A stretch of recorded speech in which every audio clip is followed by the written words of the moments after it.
Hello everyone, আমি পাপিয়া। তোমরা wait করে আছো যে জার্নি ভিডিওটা কবে আসবে, আর তোমরা বুঝতেই পেরেছো যে আমরা দিল্লি এসেছি। আর সেখানেই তোমাদের সাথে যতটুকু পারছি শেয়ার করব। কারণ তোমরা বুঝতেই পারছো যে একটা বাইরে বেরোনো মানে সবটা শেয়ার করাটা খুব চাপ। আর সেক্ষেত্রে আমাদের এটা ছিল একটা এডুকেশন ট্রিপ। আর টাফ শিডিউল মধ্যে দিয়ে আমরা গেছি, যতটুকু পেরেছি আমরা নেওয়ার চেষ্টা করেছি। আর আমাদের জার্নিটা শুরু হয় 30শে অগস্ট বিকেল 5টা থেকে। তো অলরেডি আমাদের জার্নিটা শুরু হয়ে গেছে। আর এটাই এই যে মুহূর্তে মানে দৃশ্যটা তোমরা দেখছো, অলরেডি সন্ধে হয়ে গেছে। তার মধ্যে বদমাইশি তো থাকছেই। সাথে ছিল লিপিকাদি, সুকর্ণা।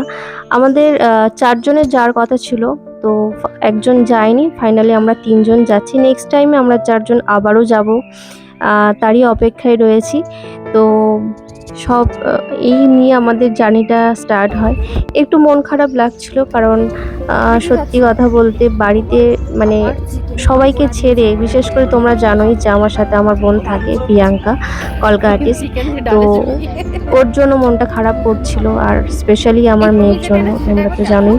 তো হয় না, একটু কষ্ট হবে, কিন্তু মানুষের আহ, চাহিদা মেটানোর জন্য মানে বিশেষ করে আমাদের মতো মেকআপ আর্টিস্ট, বিউটিশিয়ান যারা রয়েছে, তো ইচ্ছা থাকলে কোথা থেকে না কোথায় যাওয়া যায়।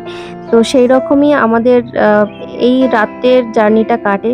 ওই হয় যেটা, রাত্রে সবার বদমাইশিগুলো হচ্ছে। আর এদিকে সকাল হয়ে গেছে, দেখতে পাচ্ছ আমাদের ব্রেকফাস্ট স্টার্ট হয়ে গেছে।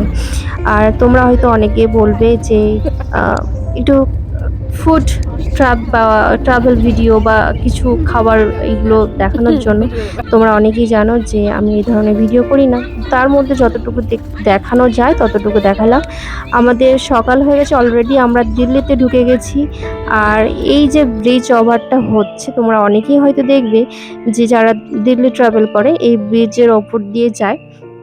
তো এটা দিয়ে আমাদের প্রথম ডে 1টা এখানে শেষ করছি। নেক্সট ভিডিওটার জন্য অপেক্ষা করো।